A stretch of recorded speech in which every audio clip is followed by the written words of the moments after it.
The morning sky above New Haven was clear and blue when the alien ships came. Katie Sullivan was playing with her friends in the schoolyard when she saw the first silver shapes moving across the clouds. They looked like teardrops made of metal, silent and fast. "Look at those weird planes," said her friend Bobby, pointing up at the sky. The other kids stopped playing and looked up too. But Katie felt something cold in her stomach. Those weren't planes. Planes made noise. These things moved without any sound at all. Mrs. Helen Davis, their teacher, came out of the school building to see what the children were looking at. When she saw the silver shapes, her face went white. She had heard the stories from other colonies. She knew what those ships meant. "Children, inside now," she said, trying to keep her voice calm. "We need to go inside right away." But it was too late. The silver ships dropped down from the sky like falling stars. They landed in the middle of the town square, their metal hulls gleaming in the sunlight. Strange doors opened with a hissing sound and creatures stepped out. Katie had never seen anything like them. They were tall and thin, with gray skin that looked like old leather. Their eyes were big and black, and they had no hair at all. They wore dark clothes that seemed to move by themselves, changing color like oil on water. The creatures carried weapons that looked like twisted pieces of metal. When they pointed these weapons at people, beams of blue light shot out. Anyone hit by the light fell down and didn't move. Katie's father, Jake Morrison, was working at the power plant when he heard the screaming. He ran outside and saw the alien ships in the town square. He saw people falling down when the blue light hit them. He saw the creatures walking through the streets pointing their weapons at anyone who tried to run. Jake grabbed his radio and called the other adults. "Aliens in the town square," he said. "They're attacking people. We need help." But the help never came. The creatures were too fast, too organized. They moved through the town like they had done this many times before. They knew exactly what they were doing. Mrs. Davis tried to protect the children. She stood in front of them with her arms spread wide. "You can't have them," she shouted at the creatures. "They're just children." One of the creatures looked at her with its big black eyes. It didn't seem angry or excited, it just seemed bored. The creature raised its weapon and shot Mrs. Davis with the blue light. She fell down like all the others. Katie screamed and ran, but there was nowhere to go. The creatures were everywhere. They caught her and her brother Danny and all the other children. They put metal bands around their wrists that made them feel sleepy and confused. The creatures didn't hurt the children, but they didn't treat them like people either. They treated them like things, like objects to be collected and sorted. One of the creatures, taller than the others, walked among the captured children. It had marks on its dark clothes that meant it was important. This was Commander Vexthal, though the children didn't know his name. Vexthal looked at the human children with satisfaction. Young humans were valuable in the slave markets. Their brains were flexible and could be trained for many different jobs. They could work in dangerous places where adult slaves would be too expensive to risk. 43 specimens, reported one of his soldiers, all within the optimal age range. No damage to the merchandise. Vexthal nodded. This was exactly what he had hoped for. The humans on this little farming world had been easy to catch. They had no real weapons, no military training. They were just farmers and teachers and shopkeepers trying to live quiet lives. The creatures loaded the children onto their ships. Katie held her little brother's hand as they were pushed up a metal ramp. Danny was only 8 years old and he was crying. Katie wanted to cry too, but she was the big sister. She had to be brave. Inside the alien ship, everything was cold and hard. The walls were made of some kind of metal that seemed to glow with its own light. The air smelled strange, like chemicals and something else Katie couldn't identify. The children were put in a room with no windows. There were metal benches along the walls and nothing else. The door sealed shut with the same hissing sound they had heard outside. "I want to go home," Danny whispered.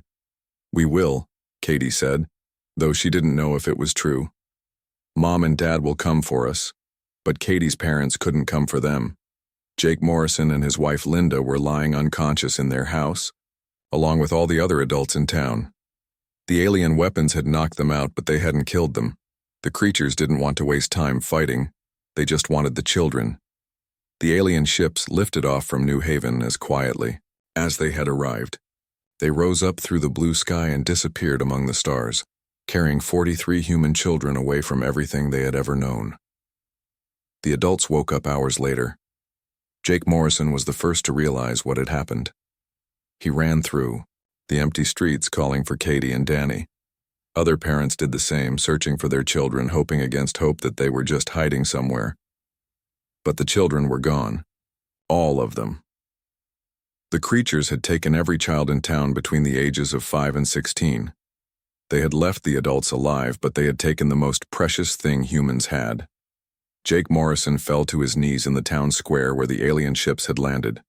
He could see the marks their landing gear had left in the dirt. He could see the scorch marks from their engines. But his children were gone. He didn't know it yet, but he had just witnessed the beginning of the shortest and most brutal war in galactic history. The creatures who had taken his children thought they were just conducting another routine slaving operation. They had no idea they had just signed their own death warrant. The message would take 3 days to reach the human military bases. When it did, Admiral Lisa Carter would read the words 43 children missing, and humanity would remember what it meant to be truly angry. But that was still 3 days away. For now, Jake Morrison knelt in the dirt and wept for his children, not knowing that his tears would soon be answered with fire and fury beyond anything the galaxy had ever seen. Admiral Lisa Carter was drinking her morning coffee when the message from New Haven arrived at Luna Station. She had been reviewing fleet reports, nothing unusual. Pirates here, smugglers there, the normal problems of keeping peace in human space. The communication officer handed her the datapad with a worried look. "Ma'am, you need to see this right away." Lisa read the first few lines and felt her coffee go cold in her hands. Colony raid. No adult casualties. 43 children missing. Ages 5 to 16. She read it again, hoping she had made a mistake. But the words stayed the same. Someone had taken human children, not killed them in battle, not captured them during a war, just taken them like they were things to be collected. Lisa Carter had been a soldier for 30 years. She had fought in the corporate wars when Mars tried to break away from Earth. She had commanded ships in the Centauri Rebellion. She had seen friends die and enemies surrender, but she had never felt the kind of cold rage that filled her chest as she read that report. "Get me President Walsh," she said to her aide. "Right now." President Walsh was in a meeting when the call came through. His secretary tried to tell him it could wait, but Admiral Carter's voice on the intercom was like, "Sir, I need to speak with you immediately. It's about children." The meeting ended in 10 seconds. President Walsh took the call in his private office, and Admiral Carter explained what had happened on New Haven. The president listened without saying a word. When she finished, there was a long silence. "How many ships can you put together?" President Walsh finally asked. "Sir, I can have a full battle group ready in 48 hours. But if you want to do this right, if you want to make sure we get those kids back and send a message that no one will ever forget, I need everything." "We have." "Everything?" "Everything, sir. Every ship, every Marine, every pilot who can fly. This isn't just about one colony. This is about showing the galaxy what happens when someone takes our children." President Walsh authorized Protocol 7. It was a military response code that had been written 50 years ago but never used. It meant that every human military asset would be mobilized for a single mission. Every ship would be pulled from patrol duty. Every soldier would be called back from leave. The entire human military would become one giant weapon pointed at whoever had dared to take human children. The first ships began arriving at New Haven within hours. Captain Ben Rodriguez brought his destroyer squadron from the Proxima system. He was a veteran of the Mars campaigns, a man who had seen terrible things in war. But when he talked to the parents on New Haven, when he saw Jake Morrison's empty eyes and heard Linda Morrison crying for her children, something changed inside him. "Admiral," he radioed to Lisa Carter, "I volunteer my ships for whatever you're planning. My crew feels the same way." More ships kept coming. Heavy cruisers from the core worlds, fast attack boats from the frontier defense, even corporate security ships whose owners had decided that some things were more important than business contracts. Dr. Amy Foster was the colony's doctor, She had been trying to help the parents deal with what had happened. Some of them couldn't eat. Some couldn't sleep.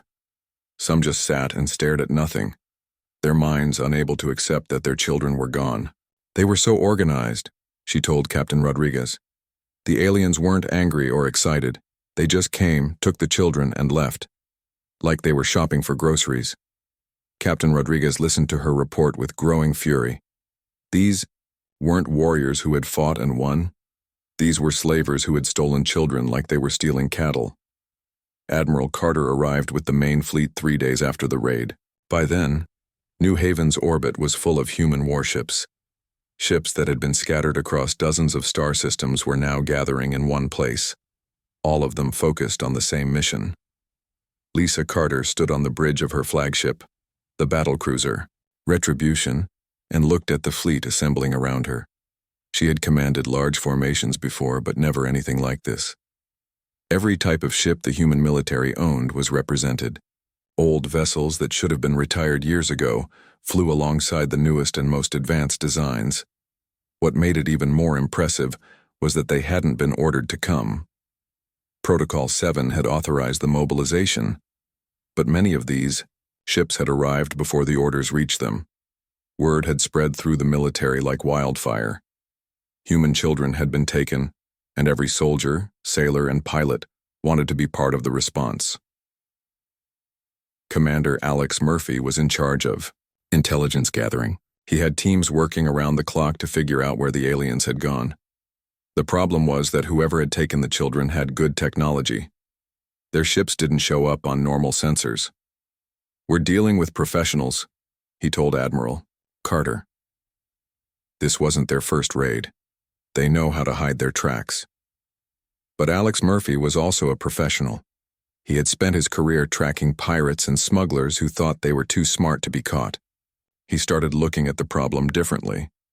The aliens might be invisible to sensors, but they still had to communicate with each other. They still had to coordinate their operations. Dr. Sam Phillips was a scientist who studied alien technology. He had been working on a project to understand how different species communicated across space. When Alex Murphy asked for his help, Dr. Phillips realized that he might have already found part of the answer. "I've been detecting unusual quantum signals," he told Murphy. "I thought they were just background noise, but now I'm not so sure. If these aliens use quantum communication, I might be able to track them." The breakthrough came on the 4th day. Dr. Phillips had been analyzing communication patterns from 3 different star systems. The signals were faint, but they had a pattern. Someone was coordinating activities across multiple locations. Admiral Carter didn't wait for more information. She divided her fleet into 3 groups. The largest group, which she would command personally, would head for the Kepler 438 system, where the strongest signals were coming from. Captain Maria Santos would take the second group to Wolf 359. Colonel Steve Wright would lead the third group, which was made up mostly of troop transports and support ships. The human fleet had grown, beyond anything anyone had imagined. Ships kept arriving even as the 3 groups prepared to leave. Civilian vessels had been converted to military use. Cargo ships carried Marines. Passenger liners had been turned into hospital ships. But the most important thing about the fleet wasn't its size or its weapons. It was the mood of the people aboard those ships. Every human in the fleet understood what they were fighting for. They weren't fighting for territory or resources or political advantage. They were fighting to bring children home. As the 3 groups jumped to hyperspace, Admiral Carter sent a message to every ship in the fleet. "We're going to find these aliens," she said. "We're going to get our children back. And we're going to make sure this never happens again." The hunt had begun. The 3 human fleets moved through space like hunting wolves. Each group had a different target, but they all had the same mission. Find the aliens who took the children, get the children back. Make sure it never happened again. Admiral Carter's fleet was the largest. 57 warships of every size and type moved together toward the Kepler 438 system. The crews worked day and night, checking weapons, running combat drills, preparing for whatever they might find. Captain Maria Santos commanded the second fleet heading to Wolf 359. She had 31 ships, including some of the fastest vessels in human space. Maria had 2 children of her own back on Earth. Every time she thought about what the parents on New Haven were going through, she felt her hands shake with anger. Colonel Steve Wright led the 3rd group. His ships were different from the others. While Carter and Santos had warships meant for fighting, Wright had troop transports, medical ships, and supply vessels. His job wasn't just to fight. His job was to rescue children and bring them home alive. The journey to their targets took 5 days. During those 5 days, more ships kept joining the hunt. Word had spread throughout human space about what had happened. Military ships, corporate security vessels, even private ships owned by ordinary citizens were heading toward the 3 target systems. Captain Tony Garcia was flying his small cargo ship to the Wolf 359 system when he got a message from Captain Santos. "This is a military operation," Santos told him. "You should turn back." "My daughter is 7 years old," Garcia replied. "Same age as some of those kids they took. I'm not turning back." Santos let him stay. There were dozens of ships like Garcia's joining each fleet. People who had no military training but couldn't stand the thought of staying home while human children were trapped somewhere in space. Dr. Sam Phillips was aboard Admiral Carter's flagship, still working on tracking the alien signals. The quantum communication patterns were getting stronger as they got closer to Kepler 438. That meant they were heading in the right direction. "The signals are coming from multiple sources," he told Admiral Carter. "Whatever's in that system, it's big, really big." Carter nodded. She had expected that. Aliens who could raid human colonies and disappear without a trace wouldn't be working. From some small hideout, they would have major facilities probably defended by warships and weapon platforms. "How big?" she asked. "Based on the signal strength, I'd say we're looking at a space station the size of a small moon, and it's surrounded by at least 20 ships." Admiral Carter looked at the tactical display showing her fleet. 57 ships against 20 didn't sound like bad odds, but she knew that the aliens would have better technology.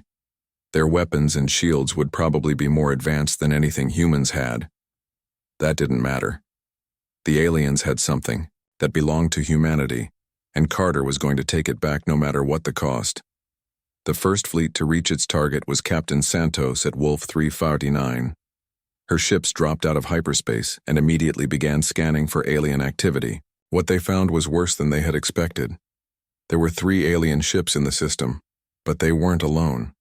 They were guarding a large transport vessel that was loaded with prisoners from at least 6 different worlds. The transport was heading toward the edge of the system, probably planning to jump to hyperspace and disappear again. "We've got them," Santos told her fleet. "But we need to move fast. If that transport jumps away, we might never find it again." The human ships accelerated toward the alien vessels. The aliens saw them coming and turned to fight. Their ships were sleek and fast, with weapons that fired beams of energy that could cut through metal like it was paper. But the human ships had something the aliens didn't expect. They had crews who were fighting for something more important than their own lives. Captain Ellen Thompson's destroyer took a direct hit that knocked out half her ship's systems. Instead of retreating, she used her damaged ship as a battering ram, crashing into one of the alien escorts. The alien ship exploded, but Thompson's destroyer was destroyed too. Her last message was heard by every ship in the fleet: "Get those kids home." The battle lasted 20 minutes. When it was over, 2 of the alien ships were destroyed and the 3rd was badly damaged. The transport vessel was captured intact, along with over 300 prisoners from different worlds. But there were no human children aboard. The aliens had been moving prisoners, but not the ones from New Haven. Colonel Wright's fleet reached its target system next. They found an alien supply base on a small asteroid. The base was lightly defended, and Wright's Marines captured it, easily. They found supplies, equipment, and records that showed the aliens had been raiding colonies for years. The records also showed something else. The main alien base was in the Kepler 438 system, exactly where Admiral Carter was heading. And according to the records, that base held thousands of prisoners from dozens of different worlds. Admiral Carter received the reports from the other 2 fleets just as her ships reached Kepler 438. What she saw when they dropped out of hyperspace made her breath catch in her throat. The alien facility was enormous. It was built inside a hollowed-out asteroid the size of Earth's moon. Dozens of alien ships moved around it like insects around a hive. Defense platforms bristled with weapons. Energy shields flickered around the entire complex. "My God," whispered her tactical officer. "How are we supposed to fight that?" Admiral Carter looked at the massive alien base and thought about Katie Sullivan and her little brother Danny. She thought about all the other children who might be trapped inside that fortress. She thought about the parents on New Haven who were waiting for their children to come home. "We're not fighting it," she said. "We're going through it." She opened a channel to every ship in her fleet. Captains and crews from across human space listened as their admiral gave them their orders. "That base is where they're keeping our children," she said. "I don't care how big it is or how well defended it is. We're going in there, and we're bringing our kids home. Some of us might not make it back, but those children will." The human fleet began moving toward the alien base. They didn't spread out into a battle formation. They didn't try to circle around and find a weak spot. They flew straight at the enemy like an arrow shot from a bow. The aliens opened fire when the human ships got within range. Energy beams and missile swarms filled space between the two forces. Human ships exploded under the alien attack, but the survivors kept coming. Captain Rick Adams watched his cruiser's shields fail under enemy fire. His ship was taking damage that would soon destroy it. Instead of retreating, he aimed his cruiser at one of the defense platforms. "For the children," he said, and crashed his ship into the alien weapon platform. The explosion destroyed both vessels, but it opened a gap in the alien defenses. More human ships followed Adams through the gap. They ignored the alien warships and flew straight at the asteroid base. Their mission wasn't to win a space battle. Their mission was to get inside that base and find human children. The real battle was just beginning. The human ships crashed through the alien defenses like a hammer through glass. Admiral Carter watched from her bridge as more and more of her vessels were destroyed by enemy fire. But for every human ship that died, they took out alien weapons and opened the way for others to get through. Commander Vexthal stood in the control center of the massive alien base and watched the human attack with growing alarm.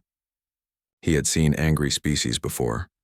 Pirates seeking revenge, governments trying to rescue their citizens. But he had never seen anything like this. The humans weren't fighting like they wanted to win a battle. They were fighting like they wanted to die as long as they could hurt the aliens while doing it. Their ships flew straight into defensive fire that should have made them turn back. Instead, they used their dying vessels as weapons. "They're insane," said one of Vexthal's officers. "They're destroying their own fleet just to get closer to us." Vexthal knew better. The humans weren't insane. They were desperate. And desperate enemies were the most dangerous kind. "Prepare the emergency evacuation," he ordered. "Start moving the most valuable prisoners to the transport ships." But it was too late for a clean evacuation. The human fleet had reached the asteroid base, and small ships were already docking with the outer sections. Soldiers were coming aboard. Colonel Wright's Marines had been waiting for this moment. They launched from their transport ships while the space battle was still raging around them. Boarding pods shot through the darkness like bullets, each one carrying a squad of Marines who knew they might not be coming back. Staff Sergeant Julie Barnes led her squad through a breach in the alien hull. The inside of the base was like nothing she had ever seen. The corridors were too tall and too narrow for humans. The air smelled wrong. Strange lights cast shadows that moved when they shouldn't. But Julie didn't care about any of that. She was following her scanner, which was programmed to detect human life signs. Somewhere in this maze of alien metal and machinery, there were children who needed to go home. The first aliens they met were guards carrying the same energy weapons that had been used on New Haven. Julie's squad had trained for this. They moved, fast and hit hard, using their knowledge of human tactics to overwhelm enemies who expected slower, more careful attacks. "Human life signs, 30 meters ahead," reported Corporal Mike Chen, reading his scanner. "Multiple contacts, could be prisoners." Julie's squad moved through the alien corridors like they were racing against time, because they were. The base was shaking as more human ships crashed into it. The aliens were starting to evacuate, and they might take the prisoners with them. They found the first holding area behind a door that took 2 Marines with plasma cutters to open. Inside were dozens of prisoners from different worlds. Tall, thin aliens with blue skin. Short, furry creatures that looked almost like bears. Strange beings that seemed to be made of living crystal. But no humans. "Where are the human children?" Julie demanded of one of the alien prisoners. The creature looked at her with 6 eyes and made sounds she couldn't understand. Corporal Chen spoke up. "Sergeant, my scanner is picking up human life signs 2 levels down. Stronger readings, I think we found them." The squad moved deeper into the base. They could hear explosions from other parts of the facility as more human Marines fought their way inside. They could hear the alien defense systems trying to repel the attackers. But Julie focused on her scanner and the promise it held. 2 levels down, they found a section of the base that was different from the rest. The corridors were smaller, designed for beings closer to human size. The air was cleaner. The lights were brighter. "This is where they keep the premium stock," said Chen, reading from his scanner. "The aliens who run this place, they separate prisoners by value. The most valuable ones get better conditions." Julie felt sick.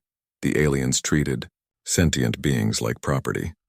Children like merchandise.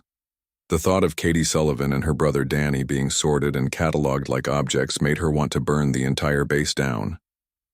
They found the children behind a door marked with alien symbols that probably meant high-value inventory. Julie's hands shook as she cut through the electronic lock. When the door opened, she saw 43 human children huddled together in a room that was too cold and too bright.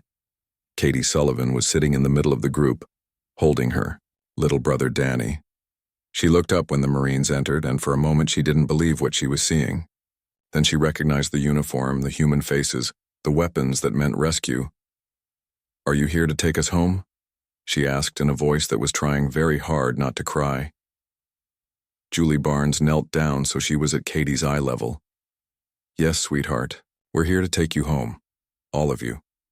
The children crowded around the Marines, some crying, some laughing, all of them desperate to touch another human being after days of being surrounded by aliens who saw them as things to be sold. But getting the children out was only half the battle. The base was still under attack and the aliens were fighting back. Julie's squad had to move the children through corridors filled with combat, past alien soldiers who would rather kill the prisoners than let them be rescued. Corporal Chen carried little Danny Sullivan on his back. The 8-year-old boy wrapped his arms around the Marine's neck and held on tight. "My dad's name is Jake," Danny whispered. "He works at the power plant. He's going to be so happy to see me." "Yes, he is," Chen replied, though he wasn't sure any of them would live to see that reunion. The evacuation route was a nightmare. Alien soldiers attacked the Marines at every turn. The base's automated defenses tried to seal off sections where humans had been detected. Emergency systems filled some corridors with poisonous gas, but the Marines kept moving. When Private Scott Wilson was hit by alien fire, he passed his rifle to another Marine and kept walking despite his wounds. When Sergeant Peters ran out of ammunition, he used his helmet as a weapon to clear a path for the children. They reached the docking bay where Colonel Wright's transport ships were waiting. The bay was full of smoke and the sound of gunfire. Human ships were still crashing into the base and alien vessels were trying to escape with whatever prisoners they could save. Julie Barnes counted the children as they boarded the transport. 43. All of them alive. All of them going home. As the transport pulled away from the alien base, Katie Sullivan looked out a window and saw the massive facility breaking apart. Human ships were ramming into it from all sides. Explosions lit up the darkness of space. "They came for us," she told her brother. "The whole human fleet came for us." Danny Sullivan looked out the window too. He was too young to understand tactics or strategy, but he understood that grown-ups had risked everything to save him and the other children. That was something he would remember for the rest of his life. The rescue was complete. But Admiral Carter wasn't finished yet. She had her children back, but she had a message to send to the galaxy, a message that would make sure this never happened again. The alien base was dying, but Carter's fleet was just getting started. The children from New Haven were safe aboard the human transport ships, But Admiral Carter wasn't done. She stood on the bridge of her flagship and watched the alien base burn in the darkness of space. Explosions lit up the massive facility as human ships continued their attack, but this was bigger than just one base. Captain Tony Garcia had found something in the alien computers before the base was destroyed. Records, lists, files that showed the truth about what the aliens had been doing. "Admiral," Garcia reported over the radio, "you need to see this. These aliens, they call themselves the Zephyrian Empire. They've been taking people from dozens of worlds for years, and there are more human children out there." Carter felt the cold anger in her chest grow even colder. The 43 children from New Haven were just a small part of a much larger operation. Somewhere in space, other human children were trapped in alien facilities waiting for rescue that might never come. "How many?" she asked. "The files show at least 200 human children taken from colonies we didn't even know were being raided. They're scattered across 15 different facilities throughout Zephyrian space." Admiral Carter opened a communication channel to every human ship in the area. By now, the fleet had grown to over 300 vessels. Ships were still arriving from across human space, their crews eager to join the fight. "Listen to me," Carter said, her voice carrying to every human in the fleet. "We've rescued our children from New Haven, but there are more, hundreds more. Human children taken from colonies that never even got to send a distress call." She paused, looking at the tactical display that showed the locations of the other Zephyrian facilities. They were spread across dozens of star systems. Some were heavily defended military bases. Others were hidden slave markets on remote planets. "We're going to find every one of those children," Carter continued. "And we're going to destroy every Zephyrian facility we can locate. When we're done, the Zephyrian Empire will understand that taking human children is not a mistake you get to make twice." The human fleet split into smaller groups, each one heading for a different target. But they weren't alone. Word of what was happening had spread throughout human space. Military fleets, corporate security forces, and even civilian volunteers were converging on Zephyrian territory from every direction. Captain Linda White commanded a squadron that hit 3 slave markets in the Vega system. Her ships arrived without warning and destroyed the alien defenses before they could react. The Marines who stormed the facilities found children from 7 different human colonies, some of whom had been missing for over a year. Commander Alex Murphy led a task force that attacked a Zephyrian shipyard where slave transports were built. They didn't just destroy the ships under construction. They captured the engineers and designers, then made sure the plans and technology were completely wiped out. The Zephyrian High Command watched their empire collapse in real time. In less than 2 weeks, 37 of their facilities had been destroyed. Their slave trade, which had been profitable for decades, was burning to ashes. Commander Vexthal, who had escaped from the destroyed asteroid base, stood before the High Command and tried to explain what was happening. "The humans aren't fighting like any species we've encountered before," he reported. "They don't want territory. They don't want resources. They don't even want us to surrender. They just want to destroy everything we've built." The Supreme Commander of the Zephyrian Empire was an ancient alien who had ruled for over 2 centuries. He had seen the rise and fall of dozens of civilizations, but he had never seen anything like the human response. "One species cannot destroy an entire empire," he said. "We have colonies on hundreds of worlds. We have allies. We have trade partners." But as the reports kept coming in, it became clear that the humans were doing exactly that. They weren't just attacking military targets. They were systematically destroying every part of Zephyrian civilization that was connected to the slave trade. The human fleet led by Captain Maria Santos found a Zephyrian colony world where slave auctions were held every month. They didn't invade the planet. They didn't demand surrender. They simply announced that any Zephyrian found on the world after 24 hours would be considered an enemy combatant. The entire Zephyrian population evacuated within 18 hours. Admiral Carter established her headquarters on the captured asteroid base, which her engineers had repaired enough to be functional.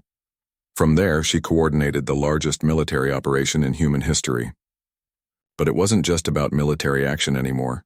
The other species in the galaxy were watching what humans did to the Zephyrians. Some of them had been victims of Zephyrian slave raids themselves. Others had ignored the slave trade because it didn't affect them directly. Now they understood that humans were different. When someone hurt human children, humans didn't just fight back. They erased their enemies from existence. The war lasted 6 months. When it ended, the Zephyrian Empire existed only in history books. Their surviving population was scattered across refugee camps on neutral worlds, protected by the same galactic laws they had once ignored. Katie Sullivan returned to New Haven with her brother Danny and the other rescued children. The colony had been rebuilt while they were gone, but it was different now. There were military sensors watching the sky. There were defense platforms in orbit, and there was a monument in the town square dedicated to the human soldiers who had died rescuing the children. Jake Morrison held his daughter tight when she stepped off the transport ship. He had gray hair now that hadn't been there before she was taken. The worry and fear had aged him years in just a few months. "I knew you'd come for us," Katie told him. "I told Danny that our people would never leave us behind." Jake looked up. At the ships in orbit, the same ships that had chased the kidnappers across the galaxy and brought his children home. He thought about the parents on other worlds who were getting their children back because of what happened here. But the most important thing that came out of the war wasn't the military victory. It was the message that spread throughout the galaxy. Every species now knew what happened to anyone who threatened human children. The Galactic Council, which had never taken a strong position against slavery, suddenly passed new laws making slave trading a crime punishable by complete economic isolation. Species that had ignored the problem for decades now actively hunted slave traders. Some alien diplomats tried to meet with human leaders to discuss the aftermath of the war. They wanted to understand why humans had reacted so strongly to something that happened on just one small colony. President Walsh met with them in his office on Earth. The alien ambassadors were confused by the human response. To them, losing 43 individuals from a population of billions seemed like a minor problem. "You destroyed an entire civilization," one of them said. "All of this because of 43 children?" President Walsh looked at the alien delegation and realized they would never truly understand. They saw numbers. Humans saw faces. They saw statistics. Humans saw Katie Sullivan holding her little brother's hand while alien slavers dragged them onto a ship. "Those weren't just 43 children," Walsh said. "They were our children. And if you take our children, we will find you. We will hunt you. And we will make sure you never threaten another child again." The aliens left Earth with a new understanding of humanity. They had learned that humans weren't just another species competing for resources in space. They were something different, something that would sacrifice everything to protect their young. Katie Sullivan grew up to become a teacher, just like Mrs. Helen Davis, who had tried to protect her and the other children. She never forgot the faces of the Marines who had rescued her, or the determination in their eyes when they promised to take her home. And sometimes, when she looked up at the stars, she remembered that somewhere out there, human ships were still patrolling the galaxy, making sure that what happened to her would never happen to another child. The galaxy had learned what it meant to threaten human children. It was a lesson no one would ever forget.